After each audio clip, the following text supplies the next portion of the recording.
Hi friends, welcome back to my channel சமையல் with Anu. இன்றைக்கி நம்ம வீடியோவில் குழந்தைங்களுக்குலாம் ரொம்ப பிடிச்ச மாதிரி ஒரு சூப்பரான அட்டகாசமான ஸ்வீட் பூரி தாங்க பார்க்க போகிறோம். வீடியோக்குள்ளே போகிறதுக்கு முன்னாடி நம்ம சேனலை என்ன நீங்கள் சப்ஸ்கிரைப் பண்ணலன்னா சப்ஸ்கிரைப் பண்ணி பெல் ஐக்கான் கிளிக் பண்ணி ஆள் கொடுத்துக்கோங்க. ஓகே ஃப்ரெண்ட்ஸ், இந்த ஸ்வீட் பூரி எப்படி செய்கிறதுன்னு இப்போ பார்க்கலாம் வாங்க. ஒரு மிக்சிங் பவுலில் 1.5 கப் அளவுக்கு மைதா சேர்க்குறேங்க. இது கூடவே ஒரே ஒரு பிஞ்ச் மட்டும் உப்பு சேர்த்துக்கோங்க. ஒரு முட்டை, 2 டேபிள் ஸ்பூன் ரீஃபைண்ட் ஆயில் சேர்த்துருக்கேங்க. இப்போ இது எல்லாத்தையும் ஒன்றா நல்லா மிக்ஸ் பண்ணிக்கலாம். பாருங்கள், நல்லா மிக்ஸ் ஆகிடுச்சு. இப்போ இது கூடவே கொஞ்சம் கொஞ்சமாக தண்ணி சேர்த்து நல்லா பனைஞ்சிக்கலாம். பாருங்கள், சூப்பராக பனைஞ்சாச்சு. இப்போ இது கூட 2 டேபிள் ஸ்பூன் அளவுக்கு ஆயில் சேர்த்துக்கிறேங்க. ஆயில் சேர்த்து நல்லா மாவை ப்ரெஸ் பண்ணி கொடுத்து பனைஞ்சிக்கலாம். இப்படி உள்ளங்கையால் நல்லா ப்ரெஸ் பண்ணி சாஃப்டாக பனைஞ்சிக்கோங்க. பாருங்கள், மாவு ரஃப் ஆகிடுச்சு. இன்னும் கொஞ்சம் ஆயில் சேர்த்துக்கலாம். நல்லா ப்ரெஸ் பண்ணி பிணைஞ்சி எடுங்க. பாருங்கள், சூப்பராக பரோட்டா மாவு பதத்துக்கு பிணைஞ்சாச்சு. நல்லா சாஃப்டாக இருக்குது பாருங்கள். இது இப்படியே ஒரு 2 மணி நேரம் ஊறட்டும், மூடி வச்சிடலாம். ஓகே ஃப்ரெண்ட்ஸ், 2 மணி நேரம் ஆயிடுச்சு. இப்போ பாகு காய்ச்சறதுக்காக நான் ஒரு பாத்திரத்தில் 1 கப் அளவுக்கு சர்க்கரை சேர்த்துருக்கேன். அதே கப்பில் 1 கப் தண்ணி சேர்த்துருக்கேன். இதை நல்லா மிக்ஸ் பண்ணி விட்டுக்கலாம். பாருங்கள், நல்லா மிக்ஸ் ஆகிடுச்சு. இப்போ இந்த ஸ்டேஜில் நான் கலருக்காக 1 பிஞ்ச் லெமன் எல்லோ சேர்த்துறேன். கலர் ஆப்ஷனல் தான், உங்களுக்கு தேவைன்னா சேர்த்துங்க, இல்லாட்டி பரவாயில்ல.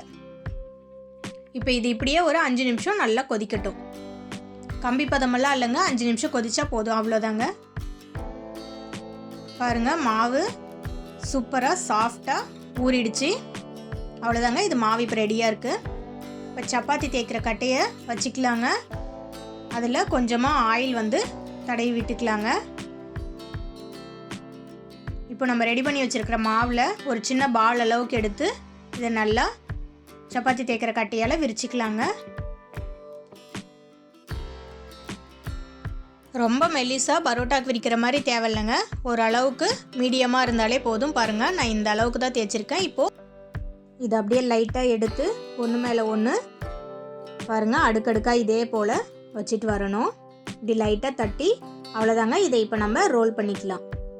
மெதுவாக அழுங்காமல் ரோல் பண்ணிட்டு வாங்க. பாருங்கள், சூப்பராக நமக்கு இப்போ பேடாக ரெடி ஆகிடுச்சு. இப்போ நம்ம வந்து லைட்டாக தேய்ச்சிக்கலாம். பாருங்கள், இந்த அளவுக்கு லைட்டாக தேய்ங்க, உள்ளங்கை அளவுக்கு வந்தால் போதுங்க. பாருங்கள், இப்போ எல்லாத்தையுமே நம்ம ரெடி பண்ணியாச்சு.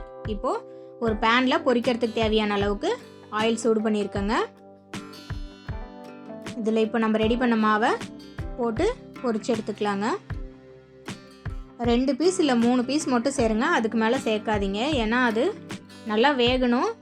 நல்லா அதுக்கு இடம் இருந்தால் தான் எல்லா பக்கமும் நல்லா வெந்து வரும். இதை நல்லா கோல்டன் ப்ரௌன் ஆகிற வரைக்கும் பொரிய விட்டு எடுத்துக்கலாங்க.